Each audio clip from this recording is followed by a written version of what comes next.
We pray for Ukraine or Ukraine.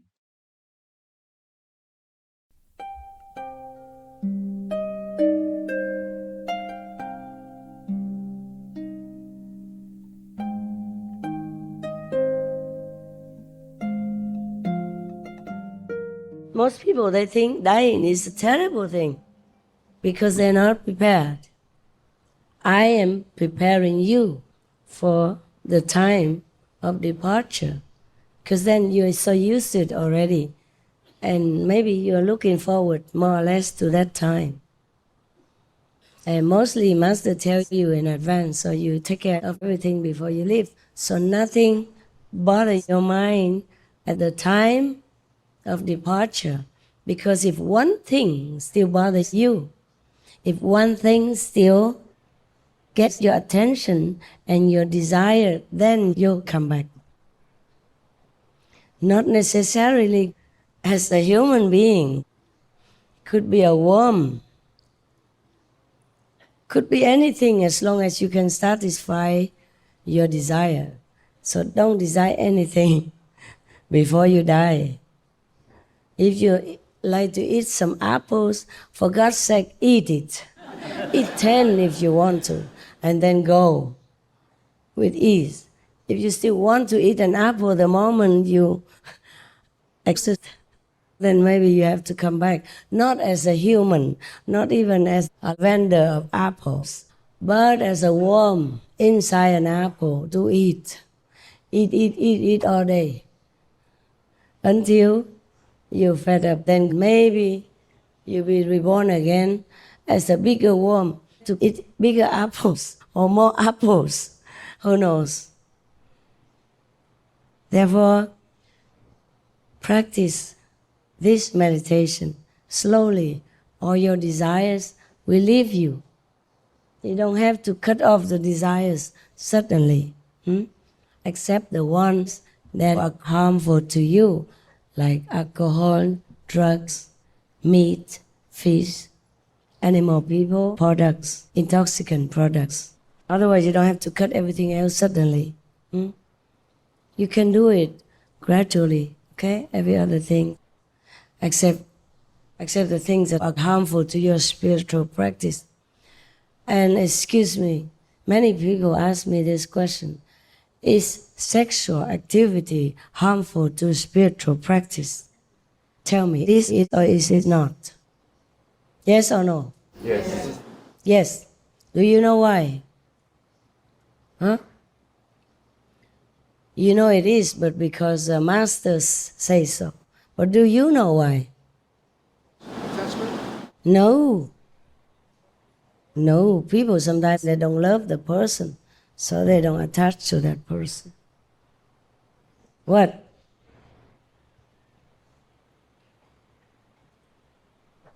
Nobody knows yet? Okay. That action, that activity stops the flow of the spiritual influx, okay? And channels it out instead of keeping it inside. Got that? The moment something comes out of your body, in that moment, some of your spiritual influx is stopped, obstructed right there, and go out with it. Got that? So many saintly people, they are not married. They don't get married. Or they married before being a master, and then they gradually quit. Understand? It's the biggest loss for spiritual influx in that single act of pleasure.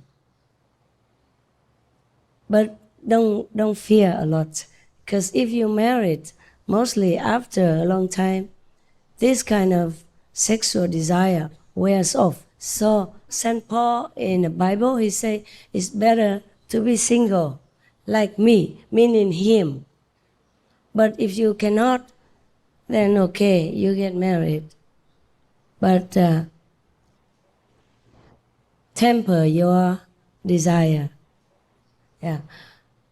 Luckily, mostly married people, after they're married, they will be busy, building a house together, taking care of their home, having children, a lot of work. So they exhaust their brain power of desire. So mostly after getting married, you kind of taper off, and slowly you will gradually have no more time for that. One time, one of the monks asked me what he can do because he was a monk long time ago, many years ago. But at that time, I was still very shy, so I told them to edit that part. At that time, I was young. Even to mention the word sex, I could not. Yeah, really, really. The first time they asked me that question, I mustered all my courage to answer it in plain language, but still very shy inside, even though I didn't look it. Many times, people, the disciples or non-disciples, ask me that question. I answer, and then I told them, cut it off. Nobody wants to know this kind of thing. Nobody needs it. But many people need. As the years roll by, I understand that humans really still need to ask that question and still need an answer. So today, I answer you. I don't feel that shy anymore. Too old now, I guess. Got used to the word. I'm telling you this in case you still want to know, okay? Because that kind of action, it seems harmless, yeah? It seems like it gives you only pleasure. But it is, in a way, detrimental to your spiritual practice. If you indulge too much in it, you will lose a lot of spiritual points. And you'll have to earn a lot back again, huh? That is really why many scriptures tell people to be moderate with sexual activity.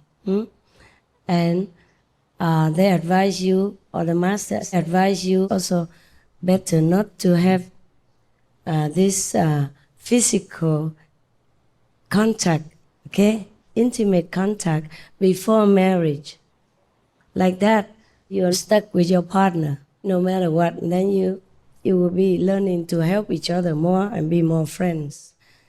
Because you don't have any choice, any other thing to compare with, better or worse, good or not good.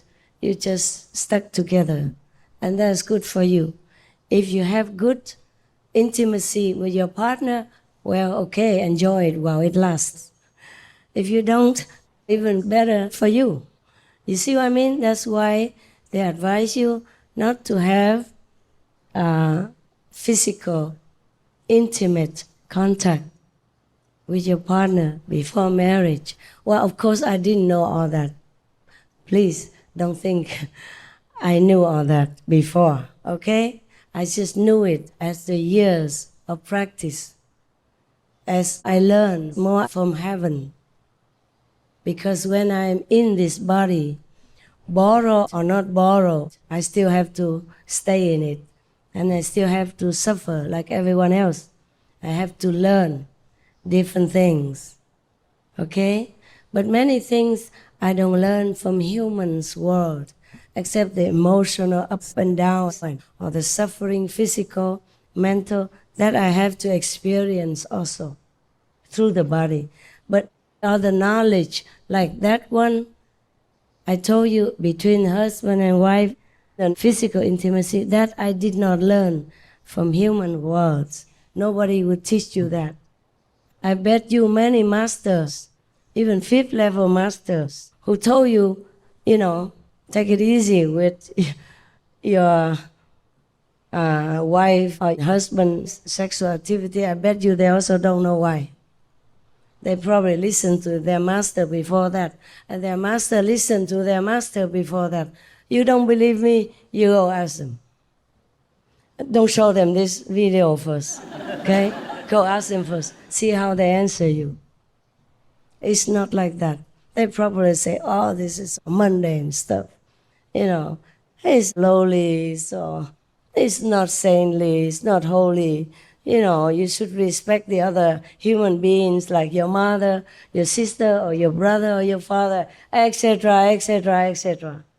And of course, your brain doesn't like to listen to that. Your mind doesn't believe all that. Your mind cannot be convinced because it's not true. Of course, surely you should respect everyone because any of your acquaintances, friends, or even animals, people have one way or another been your friends or your mother, father, sister, and brother in countless lifetimes. Even Buddha had many fathers and mothers. Remember that? Because he's the one who can see the past and the future. Not every master can see that. And also not many masters can learn directly from heaven, the knowledge from heaven. This is not the highest heaven knowledge. Understand this? Just the simple knowledge within the shadow world. But not many masters have access to that. Have you ever heard that explained to you before? In any other school? Any Bible? Yes or no?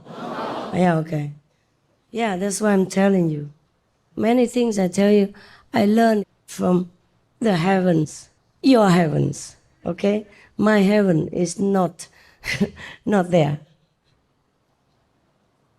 Your heavens, even the highest one, is not even the beginning of my heavens. Understand? But this kind of small knowledge is not from the original universe, okay? It's from the lower universe. And if you can access that, you will learn many things. Many things I also don't want to tell you. Because I'm worried you will abuse it. You better just listen to what I say, the don'ts or do's, okay? That is that. Because you will abuse it. Look at this, is the proof for the most heinous abuse that any spiritual world would not be able to imagine. Writing the names of the heavenly abode for your trousers, your shirt, and whatever, and mix it together with baby nappies or your monthly menstrual underwear. Maybe God doesn't mind, but the lower gods will mind. They count everything wrong you do and make excuses to punish you, to take away your spiritual merit, to take away the connection with you, the collective merit. So many things I am afraid to tell you. For example, people who drink alcohol, I'm not telling you what, I'm just telling an example. This is true, but I'm not telling you the remedy because I'm worried you will abuse it. If somebody drinks alcohol, for example, if I have to drink alcohol for any reason at all that you can think of, I could dilute the alcohol effect. I could nullify it by simple material, something from this world only.